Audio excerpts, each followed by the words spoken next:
Hey vinyl community, Mark here again from Sound Matters, covering all things vinyl as always. Today's topic is how to record your records onto your computer. Now, you may ask why you would want to do this, but there are several reasons, several very good reasons why you might want to record a record onto your computer and archive some of your records for listening digitally. We'll get to that just after the intro, but today, after you've watched this video, you are going to learn how to hook up your turntable to your computer correctly so that you can get a good quality signal coming in. You're going to learn how to record into some software that better still won't cost you a penny. You're going to also learn how to split the full recording of your record into individual tracks and then export it with all of the track information and artist information ready to go into your favorite digital music player. So without further ado, let's get straight into the video.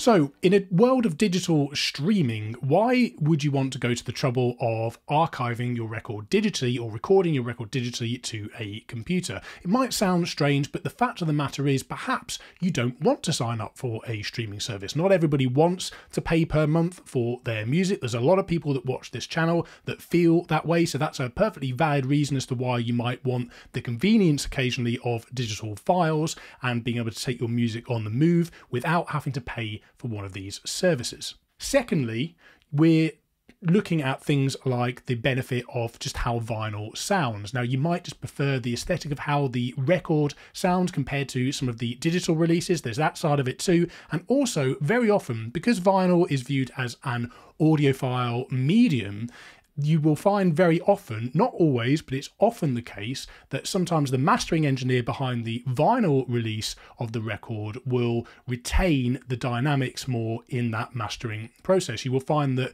very often, funnily enough, the vinyl record ends up with slightly better transients and more of the dynamics of the record retained in place. Less brick wall mastering is what we're talking about here. Less compression at the mastering stage compared to some of the digital releases. As I say, this isn't always the case, but there are plenty of examples out there of how the vinyl release of a record just sounds more kind of transient and punchy and dynamic compared to its digital counterparts. Lastly, of course, even if you do embrace digital streaming, there are plenty of examples of albums and releases that have just never made it onto these services. So if you want the convenience of a digital version to take with you on the move or just to listen at your convenience at home, you may want to consider recording the record version of it if you've got a copy onto your computer so that you can enjoy the convenience of it as a digital file if it's not available on a streaming service. So how can you get your record into your computer? How can you record it into your computer and make it into digital files for you to enjoy?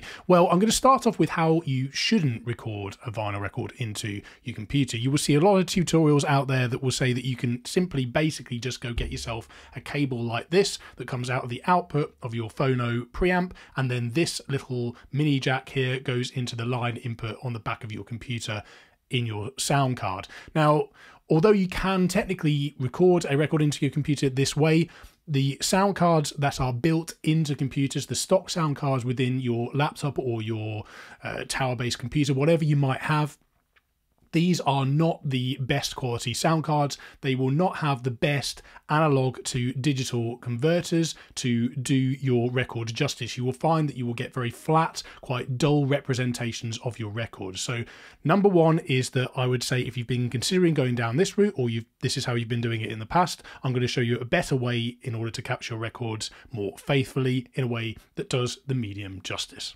So there are three main ways that you can look at that are a good viable option for archiving your records onto a computer. Number one, and perhaps the easiest and simplest way to do this, is to have yourself a USB turntable. So you get a turntable that has a USB output. These completely cut out the requirement of having to deal with things like, you know, a separate Fono preamp and potentially even a separate USB audio interface to get into the computer. It's simply plug and play straight out of the turntable, and you're good to go. The second way that you can do this, and this is the example that we're going to follow today because it offers the best balance in terms of convenience and affordability, is that you can get yourself a Fono preamp that has a USB output on it. So you get a good quality Fono preamp and it has that USB interface built into it. So it's just a straight USB from that Fono preamp. So you essentially what you're doing is you're going turntable, Fono preamp, and then the USB from the Fono preamp into your computer. The third way that I'm going to recommend is that you get yourself separate Fono preamp and separate audio interface. Now this would be the best quality output. So you're going from your turntable into your Fono preamp and then out of your Fono preamp into a purpose-made USB audio interface. Now I have one of these. As I say, for the purpose of demonstration, we're going to go the middle ground route in terms of just offering the best value for money and convenience. But if you don't mind a little bit of extra money to spend and a little bit of extra time and effort in terms of the connectivity of how you get from the Fono preamp to the separate audio interface, you're going to get the best analog to digital converters, the best digital representation, the best digital capture of your records by going down this third route.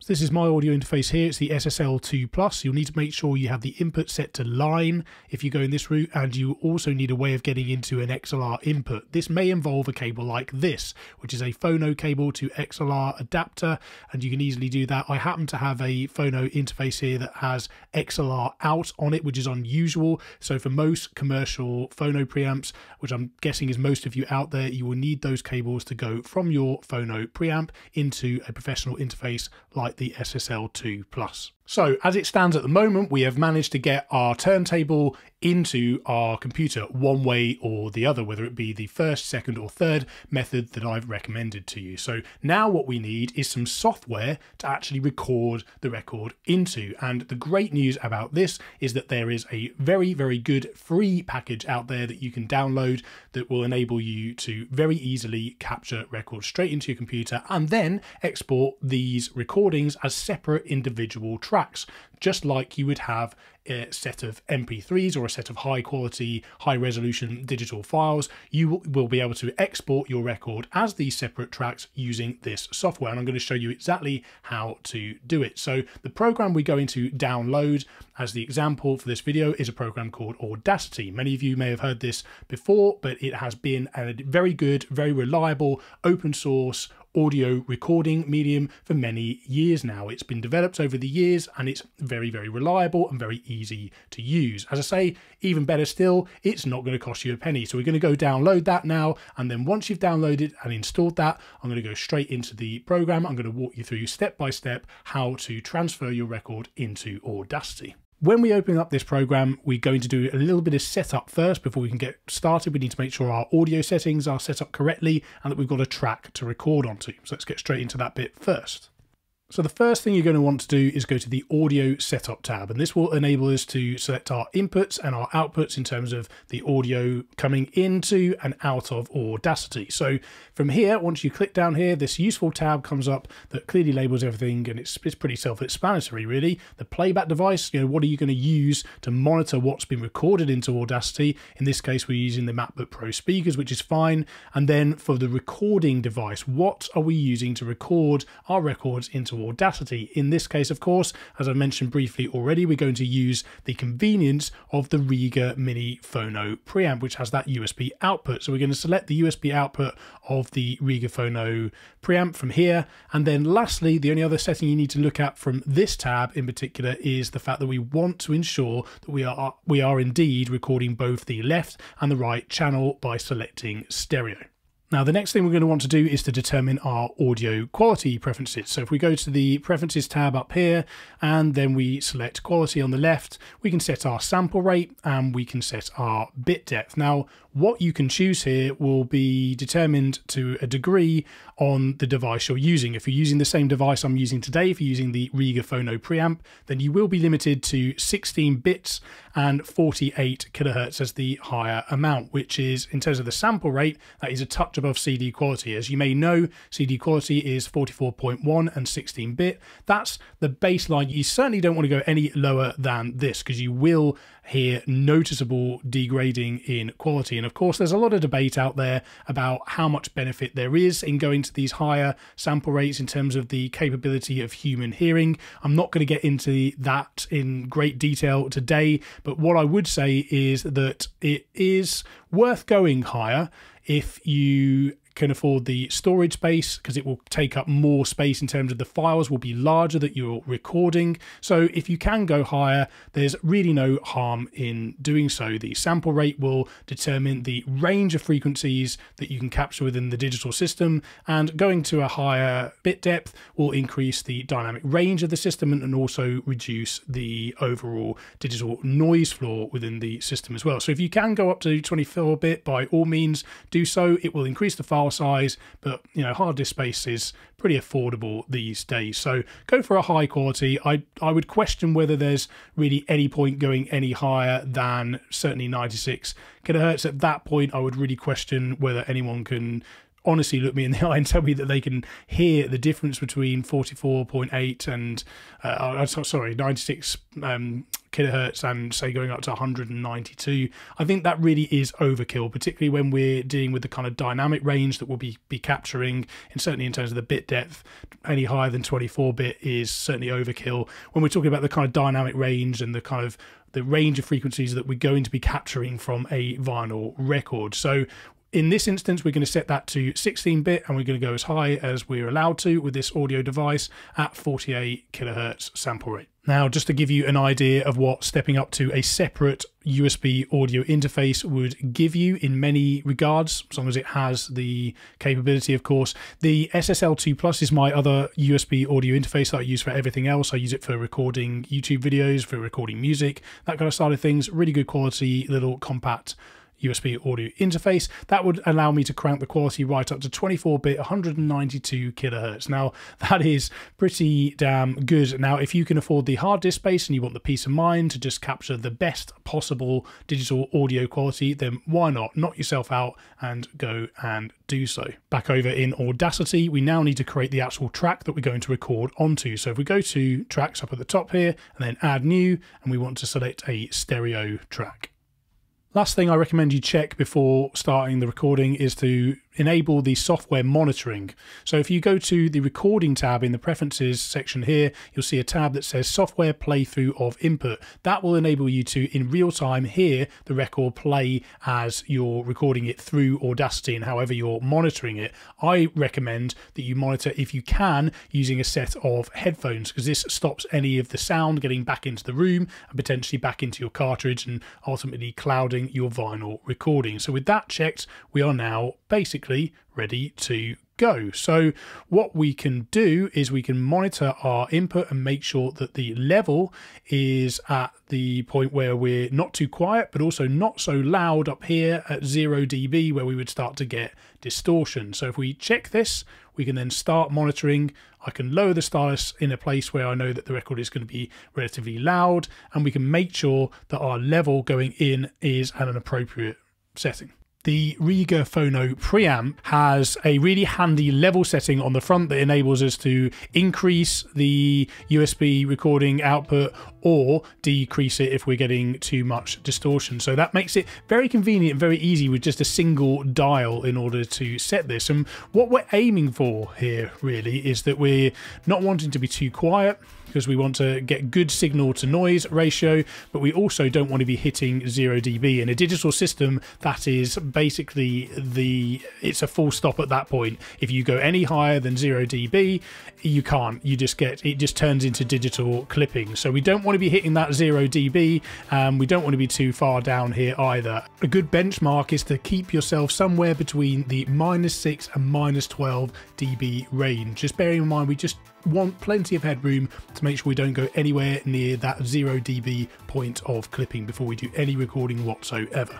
So having monitored the audio input to make sure that there's not going to be any digital clipping, I'm now happy that we're ready to record. So all we need to do is hit that big red record button up at the top here, start spinning the record, and you'll get a little bit of silence, of course, which we can edit out later. But as soon as the music starts to play, you'll get a digital representation of it on your screen, and you can go away, make yourself a hot drink if you like, go chill out somewhere, or listen to the music if you prefer, and enjoy it whilst your record transfers to your computer.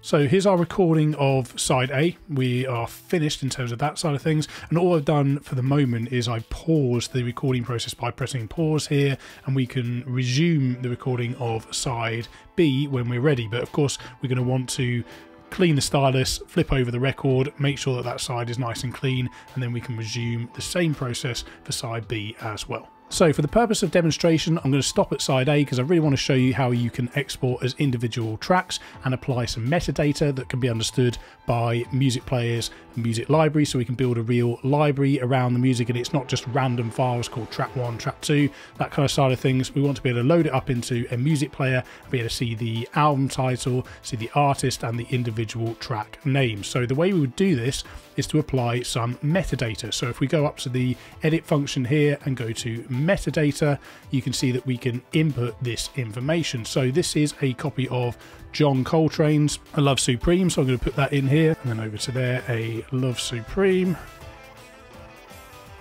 Of course, there's only 2 tracks for us to deal with on this side, which makes it easy as a demonstration. So I'll click OK. I'm just going to leave it at that as the basics there. You could go further, put the year in there and genre and some other additional comments, whatever you want to do, but I'm going to keep it to the basics for this demonstration. You get the idea. Click OK, and that is the basic album details done. What we want to do now is apply labels where the individual tracks are. You can see here, this is where track 2 starts. There's only 2 tracks to this side, as I say. So what we want to do is we want to be able to zoom in and find the beginning of each track. So we're going to go here. So with it zoomed in, I'm just going to make sure that's the beginning of the track. I can hear it start to come in there. Yep, so I'm going to add in my first track label here.